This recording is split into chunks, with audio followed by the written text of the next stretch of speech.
Bueno, y quiero agradecer también a los presentes por, bueno, su interés en este tema. A mí, en mi caso, pues es un tema que a mí me apasiona bastante el análisis de la conducta. Llevo hasta ahorita 5 años ya de mi vida dedicada a esta materia y por eso quiero exponerles sobre qué es el análisis de la conducta.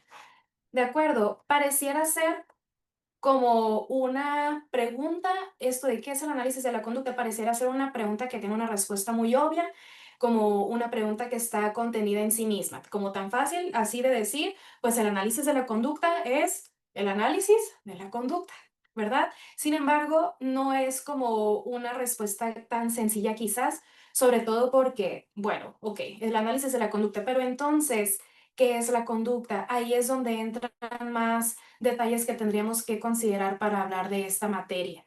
De acuerdo. Fíjense que, bueno, encontré este extracto de un artículo de Paul Chance que dice que no es la conducta lo que estudian los conductistas, sino las relaciones funcionales entre la conducta y los eventos en el ambiente. De acuerdo, y fíjense que cuando Paul Chance dice esto, se refiere a que la conducta no es ese tipo de actividad que muchas veces se puede tomar como algo simplista cuando se concibe que la conducta es simplemente movimientos o actividades, así como acciones casi que al azar que algunos organismos pueden emitir. De acuerdo, en realidad la conducta no es tan sencilla como eso, sino que implica además una interacción de un organismo completo con su medio ambiente, el famoso contexto, ¿va? Esto quiere decir que lo que analizamos, a eso se refería en realidad Paul Chance, lo que analizamos no es simplemente el hacer de un organismo como si fuera una actividad así aleatoria, sino que lo analizamos siempre dentro del contexto particular y en ese marco es que se analiza ese comportamiento. Encontré de todas formas algunas definiciones de análisis de la conducta. Van a ver que palabras más, palabras menos, pues tenemos cierto acuerdo en general de qué se trata esta disciplina. Y, por ejemplo, Malott y colaboradores lo definieron como el estudio de la operación de los principios de la conducta, tanto con humanos como con otros animales. ¿Va? Esto es importante, sobre todo en la parte de otros animales, porque no hay que olvidar que el ser humano es un animal más que existe en este mundo y no somos los únicos a los que aplican las leyes del comportamiento, ¿de acuerdo? Hay otros organismos, aparte de los seres humanos, muchos más, que también emiten comportamiento que tiene esta relación con el medio ambiente y que es de tipo ajustativo, que es lo que nos interesa, ¿verdad? Otra cosa que hay que destacar de esta definición es la parte de principios de la conducta, porque la conducta es un fenómeno natural y como todo fenómeno natural está sujeto pues a una serie de leyes naturales que son las que nos pueden explicar estas regularidades de cómo ocurre el fenómeno, ¿va? También Grant y Evans lo definieron como el estudio de la conducta y las variables que influyen en el comportamiento. Y aquí pues también, ¿a qué se refiere con esas variables? Pues también son eventos tanto del medio ambiente, pero también muchas veces, y bueno, todo el tiempo están participando variables del organismo propio, tanto mi historia, pero también mi estado biológico. Eso también va a afectar cómo yo me voy a comportar en una situación dada. O por ejemplo, si alguien aquí ha ido a alguna fiesta con un dolorazo de cabeza de aquellos, va a entender que su desempeño o su comportamiento el ajuste a la situación pues no va a ser la misma si yo estoy en situación o en condiciones óptimas a que si estoy en una condición precaria de salud, etcétera. Martin y Peer lo definen como el estudio científico de las leyes que gobiernan las acciones de seres humanos y de otros animales. O sea, todos aquí estamos de acuerdo que no es únicamente con personas, sino también involucramos a otros animales que se comportan y que hay leyes que explican este fenómeno natural de la conducta. ¿Va?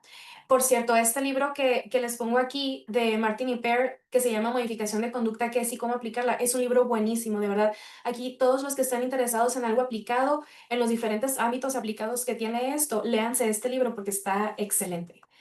Y finalmente, la definición que ofrece el ABAI, que es la Asociación Internacional de Análisis de la Conducta, dice que es la ciencia natural que busca comprender la conducta de los organismos. Curiosamente, esta institución pues ofrece una definición un poco más amplia o quizás más ambigua, sin embargo, no va en contra de las definiciones previas que aquí vemos, ¿ok? Entonces, en general, es algo que aplica tanto a humanos, pero también a otros animales, y la conducta es un fenómeno natural que pues nosotros emitimos constantemente en relación con algún contexto. Y esas son las cuestiones que se analizan, ¿ok?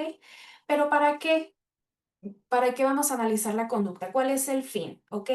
Y algo importante aquí también a destacar es que el análisis de la conducta es una ciencia. En primera instancia es una ciencia. ¿Ok? Y la ciencia, que es el análisis de la conducta, al igual que la biología, que la física, etcétera, el objetivo principal de cualquier disciplina científica va a ser explicar, va a ser comprender fenómenos que ocurren en la naturaleza, analizarlos, etcétera. ¿Ok? Por eso, de acuerdo con, o según Pennypacker, el objetivo del análisis de la conducta es describir la relación entre las respuestas observadas y las variables del ambiente que se correlacionan con su ocurrencia. ¿Ok? O sea, nuestro objetivo es explicar este fenómeno natural que es la conducta. ¿Va? Aquí algo que podemos destacar es estas variables que se correlacionan con su ocurrencia porque nosotros siempre estamos inmersos en un contexto. El contexto puede cambiar de uno a otro, de diferentes tipos, pero siempre estamos en un contexto, o sea, siempre estamos en un ambiente que tiene, si lo podemos así como digamos desmenuzar, pues un montón de variables, un montón de componentes. Sin embargo, por ejemplo, yo estando aquí, en mi caso, yo ahorita estoy en un cubículo del CEIC y hay un montón de elementos aquí en este cubículo a los cuales en este momento, pues quizás yo no estoy prestando en realidad mucha atención a otros muebles, a otras cosas que hay a mi alrededor. Es decir, hay unas que no son tan importantes en este momento para explicar mi conducta, como el hecho de que estoy, digamos, en situación de ofrecer una ponencia, etcétera. Hay cosas que resaltan más y que son más relevantes para explicar la conducta de todas aquellas que se encuentran en un ambiente o en un contexto. Y aquí puede surgir la pregunta para muchos de decir, bueno, entonces, ¿qué diferencia tiene el análisis de la conducta con la psicología? Si supongamos que la psicología lo que hace es analizar la conducta, ¿para qué tendría que haber otra disciplina o por qué hacer esta diferencia entre análisis de la conducta y la psicología? ¿Verdad? Pues vamos a ver más o menos algunas de las diferencias, muy a grandes rasgos también, de cómo los podemos diferenciar, ¿ok?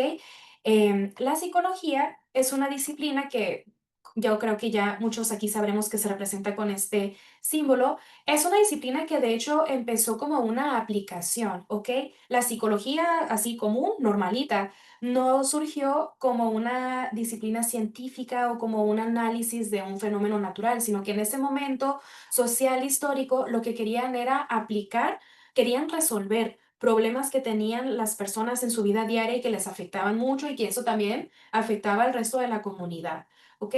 Entonces, la psicología, digamos que la faceta de cómo empezó fue en la forma de psicoanálisis, que fue empezada por Sigmund Freud y continuada ya por otros personajes y hasta la fecha, ¿verdad? Y desde entonces, esto viene acarreando como ciertas actividades o ciertos como modos de intervenir que ya son también como característicos y cualquier persona podría identificar. Por ejemplo, el uso del diván era algo que se originó o que empezó desde las aplicaciones psicoanalíticas y pues es ya casi que un icono también para muchas personas de la psicología, o sea, no solamente del psicoanálisis, sino de la psicología. Ya se imaginan el diván, se imaginan esta imagen específicamente de Freud, aunque hayan otras, esta es la primera que se les ocurre, ¿ok? Eh, como Freud era médico, pues obviamente su desarrollo del psicoanálisis tenía mucho que ver con esta concepción que él tenía sobre la naturaleza y pues era inevitable que se viera también manchado al respecto lo que él derivó como psicoanálisis. Y hasta la fecha hay muchas prácticas de la psicología que, como digamos, emulan este modelo médico, como por ejemplo el uso de batas o de Filipinas, siendo psicólogo, siendo terapeuta. Algo también que resalta y que es una diferencia con el análisis de la conducta es que se realizan diagnósticos psicológicos del comportamiento de la gente usando este libro en particular, ¿ok? Esta es una imagen del Manual Diagnóstico y Estadístico de los Trastornos Mentales. Es un manual que hace la Asociación Americana de Psiquiatría. En el momento actual, la versión, digamos, vigente es la 5, o sea, ya lleva 5 ediciones este manual. Y pues en lo que consiste y lo que hacen muchos psicólogos es revisar cuáles son los síntomas comportamentalmente hablando, o sea, aquellas conductas que las personas a tratar están emitiendo y por cuánto tiempo han estado ocurriendo. O sea que esto es como un emular también un diagnóstico médico, pero en cuanto al comportamiento, ¿sí? Y de ahí es que surge el problema diagnosticado o el trastorno diagnosticado sobre el cual el psicólogo va a trabajar, ¿ok? Otra cosa que también se ha implementado mucho por psicólogos es el uso de pruebas psicométricas, no necesariamente proyectivas, pero también pruebas psicométricas, es decir, situaciones que pretenden evaluar distintos constructos como inteligencia, como personalidad, como ansiedad, como escalas de tal otra problemática al respecto. Sí, hay muchas, son muy variadas y son de diferentes formas. Hay psicometrías que están en la forma así como de, como si fuera un examencito y son diferentes reactivos y yo contesto preguntas o hay otras en donde yo tengo que hacer una actividad, unir figuras o de formas diferentes, ¿ok? Y en general, algo también que representa mucho la psicología es que en muchas definiciones de la psicología que ustedes pueden encontrar es que es el estudio de la mente. Qué es la mente? Pues evidentemente no es algo físico, por eso si ustedes buscan mente en Google Imágenes van a ver representaciones artísticas al respecto, como este que les pongo aquí, porque no es como que la mente sea algo físico que vaya por ahí, entonces yo pueda sacar una foto de la mente mía o de otra persona, ¿sí? Entonces, conlleva pues esta como caracterización como mística y mágica y casi fantasmal de aquello que es la mente, o sea, aquello que es el objeto de estudio de la psicología y muchas veces se representa, pues les digo, artísticamente así, como esta florecita, que diga, esta mariposa que está brotando de la cabeza de un individuo, pues ahí medio raro, o de repente con otras cosas como estos medio pelos rosas transparentes que le están saliendo también de la cabeza. Entonces tiene diferentes representaciones así, pero algo también muy importante de la psicología es que de cierta forma, a lo largo de muchos años, ha coexistido diferentes teorías explicativas, ¿sí? Entonces, de alguna manera, en el ámbito de la psicología está permitido y no hay ningún problema con que surjan explicaciones muy contrastantes y pareciera ser que todas son aceptables, ¿sí? Por ejemplo, una persona que acude o que está buscando un psicólogo para ir a terapia por alguna cuestión de tengo mucha ansiedad en mi vida diaria, por ejemplo, un psicólogo que tienda más al psicoanálisis va a tener su explicación al respecto desde su modelo teórico, pero si esa persona hubiera ocurrido que en vez de con ese sujeto hubiera ido con un psicólogo humanista, pues la explicación hubiera sido completamente otra, pero si hubiera ido con un cognitivo también hubiera sido otra explicación completamente diferente y de cierta forma hasta la fecha ha coexistido esas diferentes explicaciones por más diferentes que sean. ¿Sale? Y eso es algo que se mantiene en la disciplina de la psicología. En cambio, el ámbito del análisis de la conducta no comparte estas características que ya mencioné. De hecho, es como si fuera una parte o un área de lo que pretendía hacer la psicología y el análisis de la conducta inició con los trabajos de este señor que vemos aquí, que es Skinner, ¿ok? De pronto aquí puede surgir esta confusión de que no era Watson el fundador de el conductismo, de la teoría conductual. Sí lo es, pero otra cosa es el análisis de la conducta. Vamos a ver como algunas diferencias de los trabajos entre estas dos personas, ¿ok? Y bueno, Skinner hizo mucha investigación usando diferentes tipos de organismos. Yo creo que los más conocidos pues son las ratas. Él hacía muchos estudios implementando ratas, pero también trabajó bastante con palomas. Y de hecho para esto él llevó todo un proceso para desarrollar las cajas operantes que fueron inventadas por él. Hay un artículo muy interesante de Skinner que es como simplemente contar la historia de cómo él fue modificando ese aparato que ahora conocemos como la caja operante, ¿ok?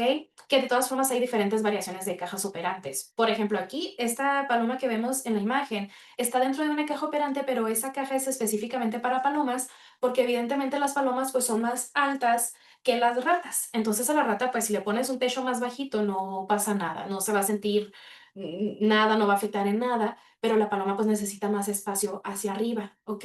Y también obviamente modificaciones específicas de la especie, como que la rata sí puede usar sus manitas, por más chiquititas que sean, para presionar palancas, la paloma no puede, porque sus patitas pues no las puede mover así, pero tiene un pico muy resistente con el cual puede picotear botones, ¿ok? También el análisis de la conducta retoma bastante del trabajo de Iván Pavlov y todo lo que conocemos hasta la fecha del condicionamiento clásico o pavloviano. También se retoman trabajos de Watson, obviamente, porque Watson fue un conductista y fue quien empezó a llamarle, por ejemplo, conductismo a esta corriente teórica. Pero la razón por la cual también, bueno, Skinner es considerado el fundador o padre del análisis de la conducta, es que él empezó a implementar las gráficas como esta que vemos aquí de ejemplo, ¿ok? Por ejemplo, si alguien aquí ya conoce el estudio de Watson del pequeño Albert, que fue un niño al cual se le fueron condicionando respuestas fóbicas y veían si se podían generalizar y todo esto, quienes hayan leído el artículo original, van a ver que en la parte en que Watson reporta los resultados no usa gráficas, ¿ok? Sus resultados estaban relatados así como de manera anecdótica y sí, digamos, tenían el detalle de día uno. Le presentamos este animal y el pequeño Albert respondió de esta manera. Día 2, ya implementamos el gong y ahora el niño llora y trata de escapar de el conejo. Día 3 y así lo va explicando. Sin embargo, no hay una representación gráfica como las que Skinner empezó a usar, ¿ok? Entonces, aquí podemos ver así a grandes rasgos qué separa o cuál es la diferencia entre el ámbito del análisis de la conducta y la psicología. Y el análisis de la conducta, ¿cómo empezó o cuál fue el inicio? ¿Sí? Bueno, el primer evento que se considera así como el primer ladrillo en esta gran construcción del análisis de la conducta es la publicación del primer libro que escribió Skinner, que se llamaba, bueno, se llama La conducta de los organismos. Aquí podemos ver una imagen de una versión en inglés, sin embargo, quienes lo puedan conseguir en español, por ejemplo, este es el que yo tengo, es Editorial Fontanella, está traducido al español, La conducta de los organismos, ¿sí? Y aquí quiero hacer un paréntesis porque quiero decirles que no le tengan miedo a leer a Skinner, ¿ok? Muchas veces cuando son así libros muy viejitos o muy de antaño, por ejemplo, este libro precisamente es de 1938, sí de repente uno puede decir, uy, va a estar muy complicado y si fue del principio no voy a entender nada, va a estar difícil de leer y aparte siendo Skinner, a lo mejor es muy complicado entenderle, nada de eso. La verdad es que Skinner era muy buen escritor y su forma de redactar era súper, súper clara en todos sus libros. Ayer estaba platicando con un amigo de esto y sí estábamos de acuerdo los dos en que a nuestra perspectiva también, ¿verdad? El libro como más complicadito de Skinner es el de conducta verbal. Pero el resto de sus libros, La conducta de los organismos, sobre el conductismo, Ciencia y conducta humana, son libros bastante llevaderos, entonces no le tengan miedo a empezar a leerlo. Yo me di cuenta o caí en esta conclusión de que era muy, muy amena su redacción, porque una vez que estaba leyendo alguno de sus libros, a lo mejor este mismo, cuando terminé el primer capítulo, me di cuenta de que yo estaba subrayando siempre el primer enunciado de cada párrafo porque como que la tendencia de redacción de Skinner era que en el primer enunciado te dice la idea general y el resto del párrafo es el desarrollo de la idea. Sí, entonces de veras no tengan miedo a leer directamente a Skinner. Lo tienen que leer directamente, es muy interesante su trabajo y pues como pueden ver es muy relevante. ¿Y de qué trataba el libro? ¿De qué trataba el libro de la conducta de los organismos? Bueno, aquí tocaba diferentes temas, pero digamos que de manera general, él defendía, en primer lugar, que el comportamiento es un fenómeno natural que se tiene que estudiar de manera científica. O sea, tiene que haber una parte de solamente estudio, de solamente análisis que se haga, es decir, no tiene que ser un ámbito de solamente aplicación, ¿ok? También, por supuesto, explicó en qué consiste la conducta operante, que digamos como en términos quizás más sencillos o por qué se le llama operante, es aquel comportamiento que puede emitir un organismo que modifica algo del ambiente, o sea, ya altera algo del contexto. Es decir, la conducta del organismo opera sobre el ambiente porque está modificando su entorno de alguna u otra manera, ¿va? A diferencia esto del condicionamiento o de la conducta, bueno, del condicionamiento pavloviano, porque ahí era más bien el entorno y algunos de sus eventos afectando a un organismo particular, ¿ok? Algo también muy importante de este libro de la conducta de los organismos es que Skinner, así como cierta comparación o digamos que emulaba la lógica que Darwin había propuesto, bueno, Darwin y Wallace, de la evolución de las especies por selección natural y cómo dependiendo del entorno, algunas características físicas prevalecían y eran permanentes en las especies en las especies y otras características como no se ajustaban a ese entorno, iban desapareciendo. Más o menos así, Skinner hacía una explicación también respecto a la conducta. O sea, siempre que un organismo se comporta, van a haber consecuencias a su conducta. Y dependiendo de esas consecuencias, es que la conducta se va a ir modificando. Van a haber ciertas respuestas que van a permanecer. Van a haber otras respuestas que se van a hacer más frecuentes, van a haber otras respuestas que, digamos, no van a desaparecer necesariamente, pero van a ser mucho menos frecuentes y van a haber otras respuestas que evidentemente van a desaparecer por completo. ¿Sí? Entonces, básicamente, las consecuencias a la conducta van a ir seleccionando cómo o cuáles conductas se van a quedar, cuáles van a desaparecer, etcétera. ¿Ok? Y otra cosa muy importante era que proponía medir la conducta. Yo creo que es bastante claro que no podríamos, por ejemplo, sacar una regla y medir alguna respuesta o alguna conducta de una persona, de ninguna forma, ¿ok? No es posible esto. Sin embargo, pues se pueden seleccionar otros parámetros. Y también por este también entorno y el momento social e histórico que le tocó a Skinner, muchos de estos parámetros pues eran tomados prestados de la física, ¿sí? La física en ese momento ya era una ciencia establecida como ciencia y por eso Skinner empezó a hacer este análisis en términos de frecuencia, de ocurrencia o no ocurrencia, de duración, de latencia, de intensidad, de magnitud, ¿sí? Diferentes parámetros que en realidad pertenecían a la física, pero él las retomó para hacer un análisis de la conducta de algún organismo. Aquí no es exactamente como el listado de los capítulos, pero este libro de la conducta de los organismos, digamos que trata en capítulos diferentes cada uno de estos temas. El condicionamiento operante, es decir, cómo es que a partir de un procedimiento, pues un organismo puede desarrollar o adquirir conductas nuevas o hacerlas más frecuentes, menos frecuentes, etcétera. Es decir, cómo estas consecuencias que alteran la conducta se pueden planificar a propósito para lograr un objetivo específico. ¿Ok? También aborda el procedimiento de la extinción, es decir, cómo cuando, por ejemplo, en un ambiente se retiene la consecuencia que ya se identificó como un reforzador de alguna conducta en específico, tiene este patrón común visto en muchos organismos de generar un pico de frecuencia, o sea, ocurre más la conducta al principio, pero después tiene su bajón y termina por desaparecer eventualmente. También el recondicionamiento y cómo después de un periodo de, digamos, como de descanso o simplemente de no aplicar procedimientos de condicionamiento, se vuelve a retomar y eso facilita la adquisición del comportamiento también. También aborda el tema de la discriminación, que tiene que ver con diferenciar entre contextos y también personas y bajo qué situaciones lo que yo haga va a tener alguna consecuencia u otra, ¿ok?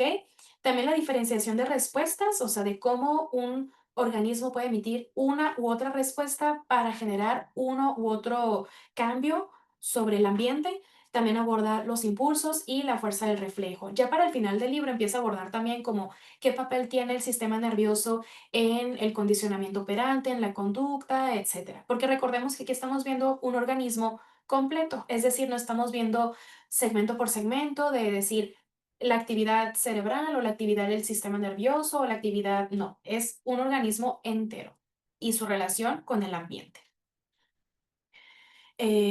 Aquí les muestro diferentes así screenshots de varias gráficas que Skinner ya hacía en este libro de la conducta de los organismos y son un montón, y son un montón. Aquí nada más tengo como algunas para representar o para mostrarles que ya las gráficas era un uso constante y ya tenía como ciertos ajustes dependiendo de qué era lo que quería representar. O sea, las gráficas podían verse así como sencillas o podrían ser más complejas, podían tener otros tipos de patrones en las líneas para referirse a otra cosa, ¿sí? Podían verse así o así, haciendo estas anotaciones también adentro del cuadrito de la gráfica. o con estas flechitas, dependiendo de qué era lo que quería señalar, ¿sí?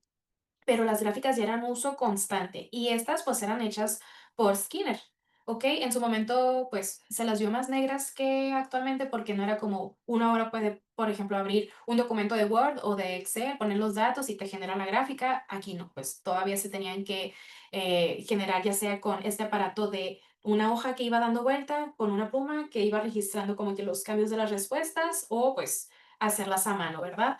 Este es un ejemplo de cómo se puede ver una gráfica ya más actual, ¿ok? O sea, basado en, pues, las gráficas que hacía Skinner, actualmente se implementan estas mismas gráficas en las aplicaciones del análisis de la conducta y son muy, muy interesantes y muy útiles porque no es solamente estudiar, sino que, por ejemplo, así ya puede uno ver cuál fue el cambio logrado después de una intervención. Así yo puedo ver si mi intervención fue útil, si yo puedo también notar por ejemplo, estando graficando una respuesta, registrando una respuesta en muchos días y de repente veo que un día en particular hubo algún bajón o algún aumento así que se sale como de lo que ya estaba estable de la respuesta, pues quizás puedo ver si había un evento extraordinario que lo provocó, etcétera, ¿verdad? Entonces, algo así se pueden ver las gráficas actualmente. Tienen el nombre de cada eje, o sea, cada eje de la gráfica aquí representa alguna variable, pero lo tengo que anotar ahí, o sea, tiene que estar esa notita de saber que lo de abajo son las sesiones y lo de arriba, el eje de las ordenadas, son problemas de multiplicación de dos dígitos que se han respondido correctamente por minuto, ¿ok? Eso es lo que se está registrando. Y cada punto que vemos aquí, cada circulito, es un dato, o sea, en la sesión uno el número de problemas de dos dígitos contestados, bla, bla, bla, es de uno y luego de 2 y luego uno otra vez, y luego cero y así, en el periodo de línea base. Es decir, es un momento en donde nosotros registramos el hacer de un organismo sin intervenir, es decir, sin aplicar alguna técnica de modificación de conducta. Posterior a eso, ya podemos intervenir, podemos aplicar alguna técnica, es decir, de manera planificada, a propósito, en un entrenamiento, en una fase de entrenamiento, y ver si hay un cambio en este dato, ¿ok? Estas líneas que vemos entre cada bolita, pues lo que están haciendo es como, digamos, resaltarnos más la tendencia que siguen los datos. Y también otra identificación aquí que podemos ver es el nombre del participante o del sujeto en la esquina de abajo a la derecha, ¿ok? Muchas veces se pone en la parte de arriba como simplemente el número de participante, pero tiene que haber algún identificador para que podamos identificar de qué participante o de qué usuario fue ese dato. Y ahora que justo mencionamos las aplicaciones, pues está bien hablar sobre qué aplicaciones tiene el análisis de la conducta, ¿sí? Aunque primero quisiera compartir, ay, ojalá sí se pueda reproducir, pero es en el... Hay algo que les quiero mostrar, no sé si se escucha, podemos desarrollar tecnología a través del entendimiento que tenemos de la naturaleza. Pero también nada más quisiera enfatizar que no lo hacemos por eso, ¿no? O sea, el que la física tenga estas aplicaciones prácticas, a los físicos nos da un poco igual. O sea, qué bueno que las tiene y los ingenieros las utilizan, pero los físicos tratamos de estudiar física porque realmente tenemos curiosidad, curiosidad de entender la naturaleza, curiosidad de entender el universo. Esa es la razón fundamental. ¿Cómo le explico? Este es un pedacito de algo que dijo un astrónomo en estas como entrevistas que hace BBVA. Y es muy interesante porque justamente es el mismo caso para el análisis de la conducta. Como ya les mencioné ahorita, como ciencia lo que queremos hacer es entender un fenómeno natural. Sin embargo, pues qué bueno que hay aplicaciones, es decir, que esto también sirve para que en la vida común, en los problemas que existen relacionados a este fenómeno, se puede intervenir y se puede hacer algo al respecto para mejorar la calidad de vida de las personas, ¿ok? A la gente Y digamos que este ámbito de aplicación del análisis de la conducta se denomina análisis conductual aplicado. También muchas veces la gente lo ubica como ABA por las mismas siglas en inglés. Y bueno, este ámbito es el análisis conductual aplicado, es la ciencia en la que las tácticas derivadas de los principios del comportamiento, es decir, no es como el mero conocimiento que se recopiló tras tanta investigación que realizamos, se aplican de manera sistemática, o sea, no es al azar, ¿verdad? Para mejorar comportamiento socialmente significativo y usa la experimentación para identificar las variables responsables del cambio conductual. Es decir, reconociendo que la conducta es un fenómeno natural, que todo el mundo, bueno, todas las personas y muchos animales también lo emiten y que es sujeto a cambios por las leyes que regulan la conducta y todo eso, se pueden planificar las consecuencias de forma que esta conducta se pueda ver modificada, ¿ok? Y aquí también, a quienes les interese el ámbito de lo aplicado del análisis de la conducta, se me leen este libro, ya no sé cuál es la última edición, no sé si esta es la última, la tercera, pero este libro de Cooper, Heron y Heward es un libro buenísimo y es un libro así básico, clave para el ámbito aplicado del análisis de la conducta. Em, y hay diferentes ámbitos de aplicación del análisis de la conducta. Muchas veces como el primero que a uno se le ocurre y que también ya mucho de la idea del ABA y de la terapia ABA es como en educación especial, sobre todo en el ámbito de autismo. Esto no se debe a que sea como la aplicación más importante, simplemente parece ser que es en donde ha habido más desarrollo o más análisis de casos, ¿ok? Sobre todo, por ejemplo, en Estados Unidos a quienes hayan ido a un congreso de la BAI, justamente, pues ya sabrán que muchos trabajos que se presentan ahí son de casos de autismo, de casos de personas con autismo o con otro tipo de condiciones, pero es un ámbito muy común del análisis de la conducta. Pero también el análisis de la conducta tiene la aplicación en la psicoterapia, ¿sí? Y tratando diferentes problemas. Aquí lo que se ve es que la persona que en este caso acude al servicio psicológico se comporta, obviamente, y hay formas en que se puede comportar de manera distinta a la actual que puede resolver problemas que esa persona atraviesa en su día a día y así, pues, mejorar su calidad de vida, evidentemente. También tiene su aplicación en el ámbito organizacional, ¿eh? Y esto es muy interesante. No solamente para reclutamiento o para selección de personal, sino también para implementar cambios en las dinámicas, en la dimensión que la conducta, pues, de lo que nos interesa, y así poder modificar esta dinámica dentro de las empresas. Y eso también puedes, no solamente digamos, como generar este cambio de que las empresas ganen más o que la empresa crezca, etcétera, sino simplemente que las personas que ya trabajan ahí se sientan más a gusto y puedan permanecer en el trabajo. Es decir, esa es otra aplicación. También otra aplicación que suele ser como de las últimas que se nos ocurren es en entrenamiento animal, ¿sí? Y entrenamiento animal no solamente para decir, tengo mi perrito nuevo que acabo de adoptar y quiero hacer que no se haga pipí dentro de mi casa, sino también otras aplicaciones médicas también. Hay perros que pueden, por ejemplo, por medio del olfato, identificar, saber cuándo una persona va a tener alguna crisis de epilepsia o algún bajón de azúcar, por ejemplo, para personas con diabetes, pero también hay perros que pueden detectar drogas o sustancias de otros tipos también. Entonces, eso también es algo que le brinda una mejora de calidad de vida a las personas, tanto pudiendo como prevenir alguna situación de salud, pero también situaciones de seguridad, obviamente. Y muchas veces, digamos, puede haber como que esta separación de más, a lo mejor, entre la investigación básica, en donde participan animales que no son humanos, y ya la aplicación como real en un caso con un humano, etcétera, ¿verdad? Muchas veces lo vemos como muy alejado. Inclusive pueden haber personas que piensan que no tienen nada que ver estos dos ámbitos. Es decir, si yo no soy una rata, ¿por qué va a ser importante ver lo que hace una rata en una caja operante? Si yo no soy un pichón, ¿por qué va a ser importante lo que hace el pichón en su caja operante? ¿Ok? Pero aquí les tengo solamente digamos, dos pedacitos de cada uno de estos ámbitos para que veamos que sí tiene mucho que ver, ¿ok? Y que no vayamos a menospreciar ni un extremo ni el otro del análisis de la conducta, porque ambos son muy valiosos y digamos que tienen que como irse alimentando el uno al otro, ¿ok?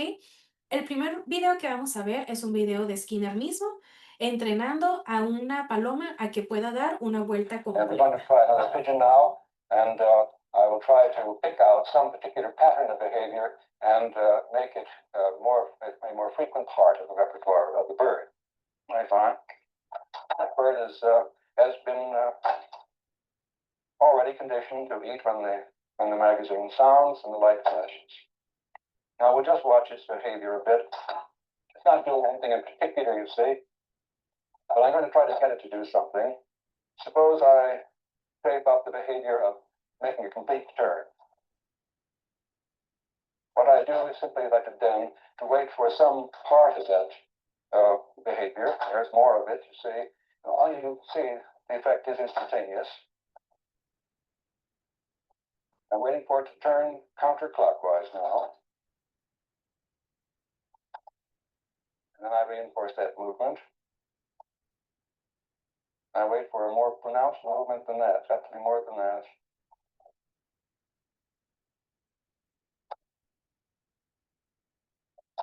There we go, all the way around. Y qué padre que no se le escapaba, ¿verdad? Además, fíjense, aquí Skinner dice desde el principio que quería hacer que el pichón diera una vuelta completa y lo que empezó a hacer es que reforzaba, es decir, daba un poquito de alimento a ese pichón cada vez que su respuesta se iba pareciendo más a la respuesta objetivo, ¿ok? Es decir, él aplicó consecuencias de manera planificada, de manera sistemática para lograr un resultado específico que es pues un tipo particular de respuesta, ¿verdad? Ahora lo que vamos a ver es una aplicación en un caso real, en una niña que tiene autismo. No es exactamente la misma técnica de modificación de conducta, eso sí quiero aclarar, porque lo que vimos se denomina más un moldeamiento y lo que vamos a ver ahora se llama encadenamiento. Sin embargo, quiero que vean cómo se pueden aplicar esas consecuencias para producir cambios conductuales, ¿ok?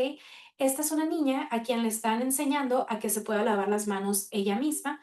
Y obviamente, pues esto le va a significar en el futuro mayor independencia, pues de ver por ella Let's look misma. at how to perform backward chaining. The definition of backward chaining is great job! Your hands are all clean now. Here's your fruit treat. In this example, we see the instructor prompting the student to turn on water, get soap, rub hands, rinse hands, and turn off water. The instructor stops before the last behavior, and the student must complete the last behavior of drying hands independently in order to receive reinforcement. Then, A lo mejor no tenemos todos los pasos aquí en este video, pero digamos que a esta niña poco a poco se le fue reforzando que fuera haciendo más cantidad de todos los pasos que implica lavarnos las manos, ¿verdad? Y esta es una aplicación también que fue derivada del análisis de la conducta. Lo podemos ver muy diferente, muy separado a lo mejor, pero para que esta niña pueda pasar por ese tratamiento y aprender ella sola a lavarse las manos, hubo un montón de investigación que se tuvo que hacer desde antes para poder desarrollar estas aplicaciones. Entonces, ya para finalizar, sí quería contestar esta pregunta de qué hace un analista de la conducta, qué es lo que hacemos, a qué nos dedicamos, ¿sí? Entonces, ahorita vimos cómo hay, digamos, así a grandes rasgos, pues dos como facetas del análisis de la conducta. Hay una faceta en donde se hace investigación, pero hay otras personas también que se dedican al ámbito aplicado, ¿verdad? Y cada uno de los ámbitos, pues es diferente y esto implica diferentes actividades también que vamos a realizar. En el caso de las personas que se dedican a la investigación, hacen tareas como planificar experimentos, ¿ok? También llevarlos a cabo los experimentos, sea con ratas, con desde palomas, con humanos, con ranas, diferentes tipos de animales, ¿ok? También se tienen que analizar los datos para ver qué significan esos datos. Obviamente esto implica también hacer gráficas, porque pues ya vimos qué tan efectivas son para analizar los datos, para ver qué está pasando con el comportamiento. Se redactan artículos que posteriormente se mandan a publicar a revistas científicas para también comunicar ese resultado o ese conocimiento nuevo a otras personas. Esos resultados también se pueden presentar en congresos. En el caso de México, por ejemplo, el Congreso de la Sociedad Mexicana de Análisis de la Conducta, el Sistema Mexicano de Investigación en Psicología o también este mismo que organiza el Instituto de Ciencias del Comportamiento. Y divulgación científica, también hay mucha gente que hace divulgación científica y pues algunas iniciativas de divulgación son precisamente estas charlas que organiza el instituto, el Museo Virtual de Análisis de la Conducta que ya les comenté y otras iniciativas también que hay de divulgación. Hay mucha gente también que se dedica a la docencia, a la par que hace investigación en el análisis de la conducta. Y una actividad que nunca se deja de hacer en la investigación del análisis de la conducta es leer, leer y más leer, ¿ok? Siempre uno tiene que estar actualizado respecto de qué se ha investigado, qué se sabe, qué cambios hay en el conocimiento que tenemos de la conducta, ¿sale? Por otro lado, quienes se dedican al ámbito aplicado, pues hacen, por ejemplo, registros de casos específicos que van a tratar. También tienen que realizar muchas veces entrevistas a diferentes personas para obtener más información del caso. Tienen que hacer análisis funcional de la conducta para ver qué lo está reforzando, cuáles son la motivación o los eventos que mantienen este comportamiento, entre otras cosas. También planifican la intervención, ¿sí? En los casos específicos, una cosa es planificar y otra cosa es ya la talacha de intervenir propiamente. También tienen que elaborar reportes de avances, hacer evaluaciones conductuales. También presentan en congresos, ¿eh? También en estos mismos congresos que mencioné, se presentan análisis de caso único o casos clínicos.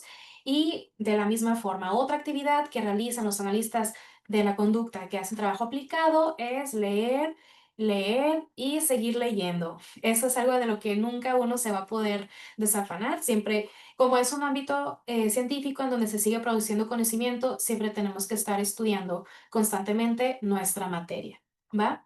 Y quisiera cerrar esta charla con este extracto de un artículo de Skinner que dice, el análisis experimental de la conducta está vivo y está bien. La psicología la necesita. Estas pues ya son las referencias de donde obtuve la información para hacer esta ponencia y pues nada, no me queda más que agradecerles su atención. Muchas gracias, maestra. Están abiertas la fase para que puedan realizarle preguntas a la maestra Jimena Moreno. Pueden levantar la mano. Ya tenemos una manita de Josué Daniel Cabrera, nieto. Puedes abrir tu micrófono. Hola, buenas noches. No sé si se me escucha. Sí, Sí. Gracias. Maestra, pues gracias. Primero agradecerle el espacio y la aportación. Es bastante valiosa la información que nos da. Me parece muy interesante cómo retomar el tema del análisis de la conducta y responder a este cuestionamiento de qué es y mostrar. Creo que como primer acercamiento ayuda a aquellos que necesitan empaparse, ¿no? Pero mi pregunta va en torno a algo que mencionó al inicio. Me genera curiosidad conocer su opinión como profesional, como ya un analista de la conducta desarrollada. Es en torno a lo que mencionaba de esta separación entre la psicología cotidiana o la psicología comúnmente conocida, incluso impartida y enseñada, y lo que es el análisis de la conducta. A lo que yo me refiero es, ya para usted, en su opinión, ¿qué tan separado está el análisis de la conducta de la psicología o qué tan cercano sigue? ¿Y qué rumbo sigue esta situación? Si sigue siendo una vertiente o en algún momento en los analistas de la conducta seremos parte orgullosa de la psicología, porque incluso hoy en día somos perseguidos, ¿no? Lo digo en razón, más o menos, y no por mencionar que quisiéramos interconductistas y poner apellidos, pero por ahí Emilio Rives, en alguna de sus ponencias, no recuerdo exactamente cuál, pero mencionó ya en un sentido como muy derrotista que tan desvirtuada está la psicología que hacer psicología científica ya es como muy complicado, y decía, ¿no? Rives pues ya les damos su disciplina científica y hacemos otra, ¿no?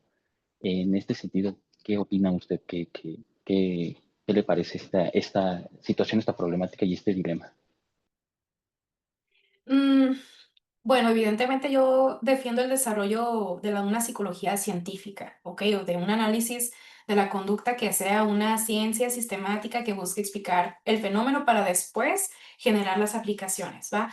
En mi percepción, pues obviamente es lamentable que de pronto se mantengan ciertas prácticas que no son surgidas de una investigación científica, ¿verdad? Sin embargo, digamos, pues me es claro que este término distinto y todo es justamente como para separarnos y que no se vaya a mezclar el trabajo que se está buscando hacer desde la ciencia con otras vertientes de la psicología que tratan de hacer otras cosas.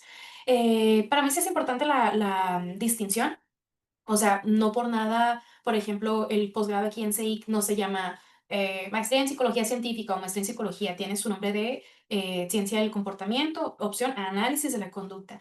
Los términos yo considero que sí son importantes y no sé, o sea, para mí yo considero que se debería de priorizar obviamente un desarrollo científico de cualquier aplicación que se vaya a hacer en la vida de las personas. No sé, si para mí sí es algo como muy delicado y por lo tanto yo defiendo que se haga desde una disciplina científica como es el análisis de la conducta.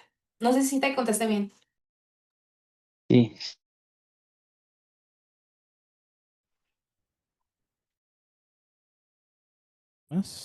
¿Alguien más desea hacerle una pregunta a la maestra? Daniel Martínez González, por favor, puedes abrir tu micrófono. Hola, claro que sí. Buenas noches. Bueno, antes que nada, pues agradecerle bastante la ponencia.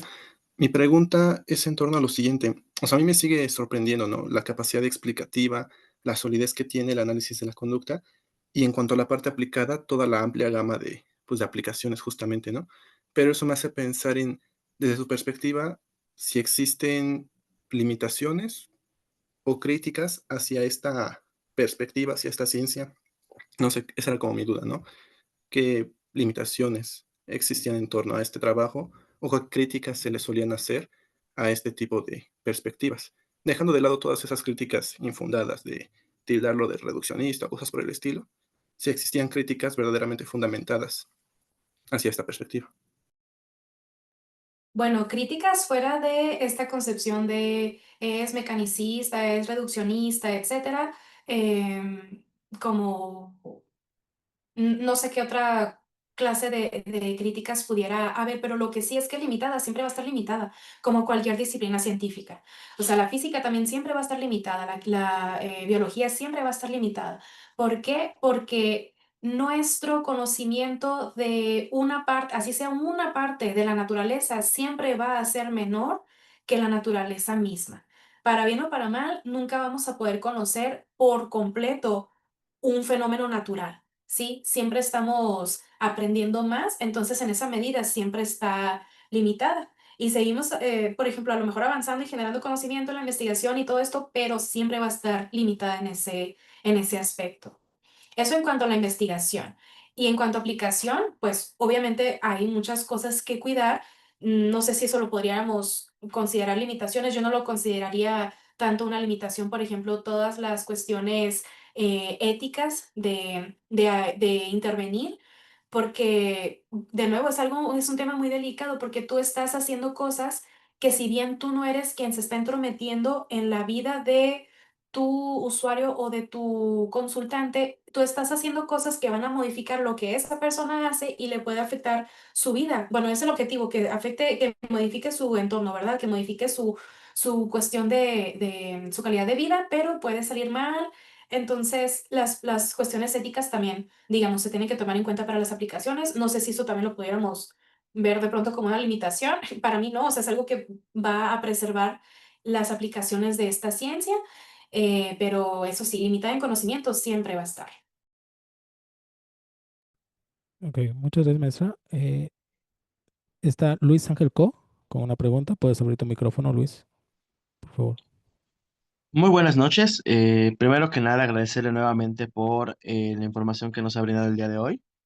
Entendiendo sobre todo que en el análisis funcional y en esta parte de la conducta es muy importante el, el tener muy en claro cuáles son esos estímulos que están motivando más bien, que están influyendo directamente en la conducta. ¿Qué tanta responsabilidad tiene el psicólogo en realizar una, vamos a decirlo así, retroalimentación sobre si lo que está analizando es adecuado en función a la conducta que se quiere modificar?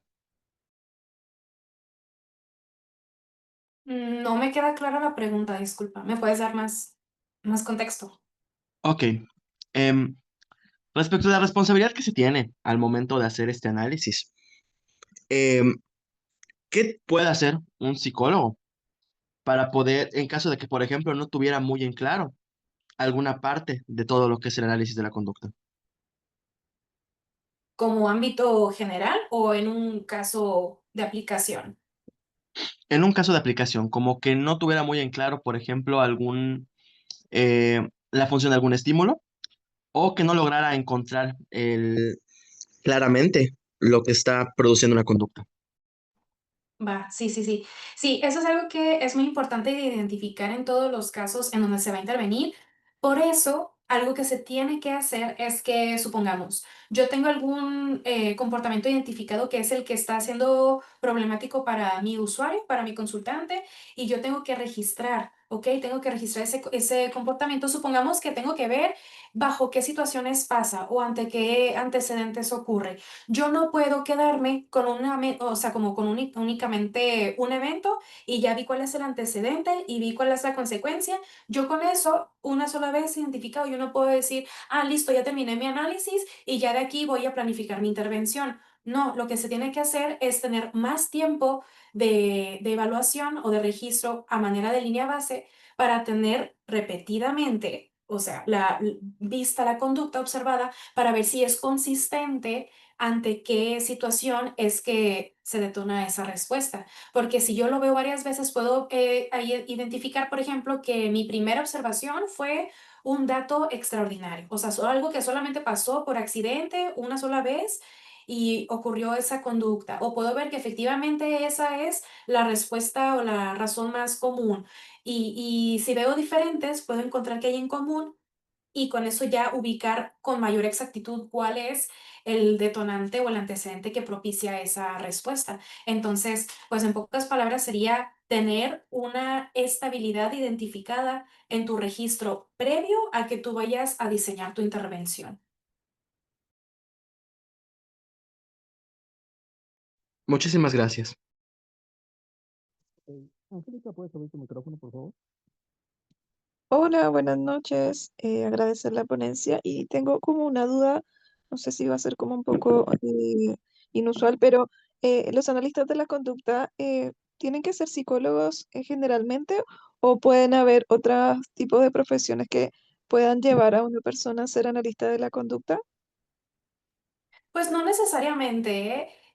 Yo en mi caso, bueno, platicando así de mi caso, yo que estudié en la Unison, el plan de estudios de la Unison es muy diferente del del resto de las licenciaturas en psicología. Entonces, cuando yo estuve, mi plan de estudios enfatizaba mucho la psicología científica. Quizás hay otros planes que no la enfatizan tanto, de forma que, por ejemplo, pueden haber compañeros que estudiaron licenciatura en psicología en alguna universidad, pero ya entrando aquí a CEIC, al posgrado en análisis de la conducta, el contenido es nuevo porque no se había visto en la licenciatura. Em, entonces, eso puede ser siendo psicólogo o siendo no psicólogo. Vas a aprender mucho en un, por ejemplo, posgrado ya de ciencia de análisis de la conducta. No necesariamente tienes que ser psicólogo o bueno, al menos aquí en este programa, por ejemplo, han habido personas que son de otra formación de licenciatura, que son ya sea veterinarios o docentes o de diferentes carreras que después son admitidos aquí para ser analistas conductuales. Entonces, no necesariamente tienes que ser psicólogo. Digo, sí, ya tienes como que ubicado el ámbito de aplicación y puedes saber cosas, pero no es necesario que seas psicólogo. Muchas gracias.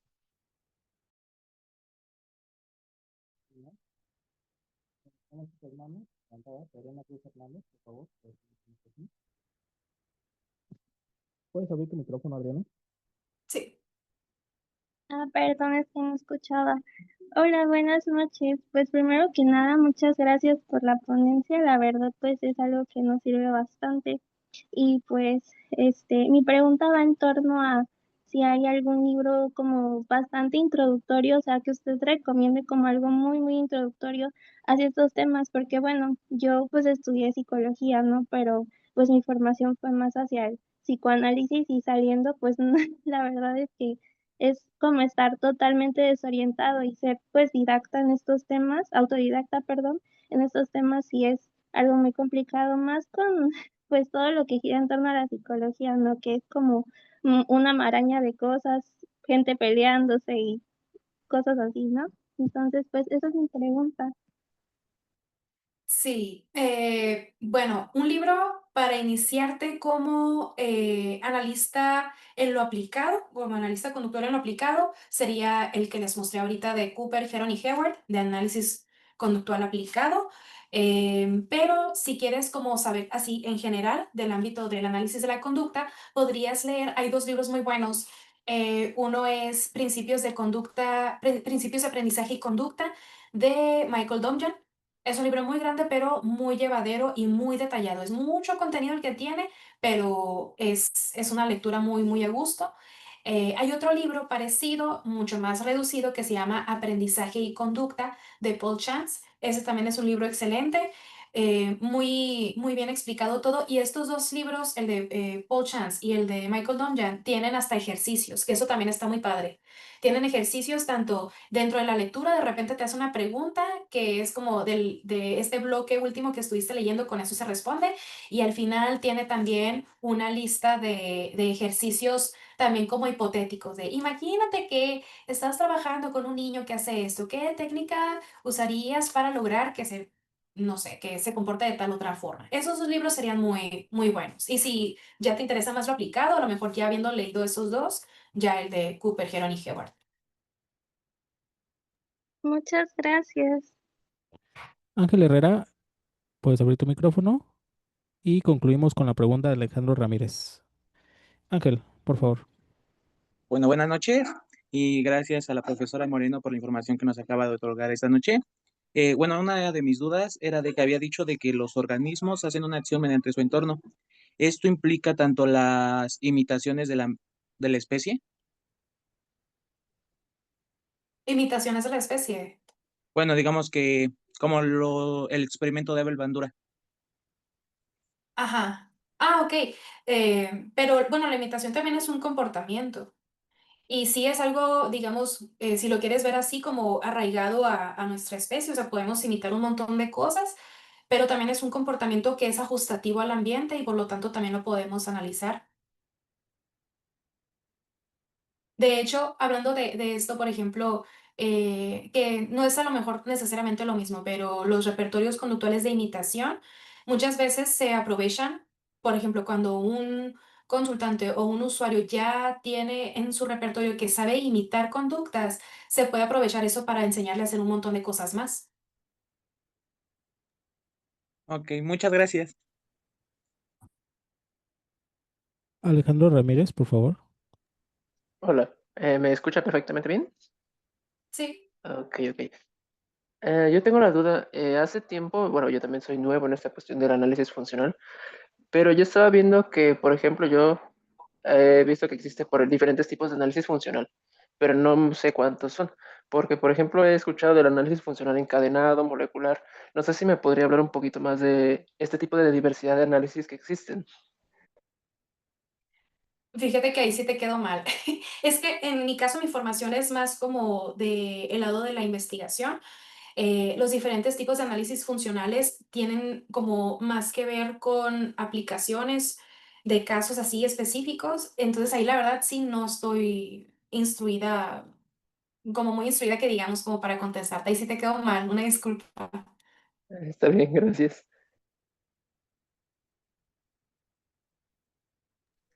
Ah, y también gracias por la conferencia que estuvo muy interesante, me gustó mucho. Gracias. Muchas gracias.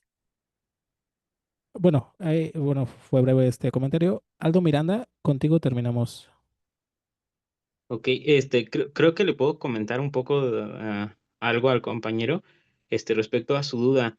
Tengo entendido que esta variación de análisis funcionales se empiezan a realizar por las dificultades que hay precisamente en el área aplicada de ejecutar como tal propiamente un análisis funcional de las conductas. Tanto así que algunos prefieren llamarlo como evaluación funcional de la conducta, precisamente porque el análisis pues te exige cierta manipulación o cierto control sobre las variables que están interviniendo al momento de la ocurrencia de esa conducta. Y pues en el ámbito aplicado, como lo es para las personas que nos dedicamos quizá a la terapia y demás, pues eso está un poquito fuera de nuestras manos. Entonces empiezan a generar como varias tecnologías o varias herramientas para, digamos, tratar de rellenar ese hueco.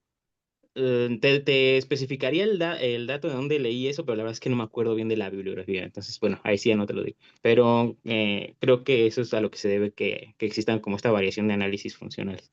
O bueno, lo que leí. Muchas gracias, compañero. Bueno, agradecerle a la maestra Jimena Moreno por esta participación. Hay que hacer una distinción, los que estuvieron en la primera charla, hay que hacer una distinción entre psicología científica y bueno, ya la parte aplicada, que son dos ramas tanto diferentes. Y pues bueno, maestra, muy agradecido, como muchos del grupo, tenemos comentarios muy positivos en el chat. Y pues bueno, agradecerle, maestra. Nos piden aquí en el chat si usted puede darnos sus redes sociales o dónde la pueden contactar para seguir manteniendo contacto con usted, maestra. Sí, bueno, me pueden mandar correo. Mi correo es con X, Jimena Moreno Y @gmail.com. Pues lo escribo, ¿verdad? Ya estando aquí. Por Lo favor, escribo en el maestra. chat también. Jimena Moreno Y @gmail.com.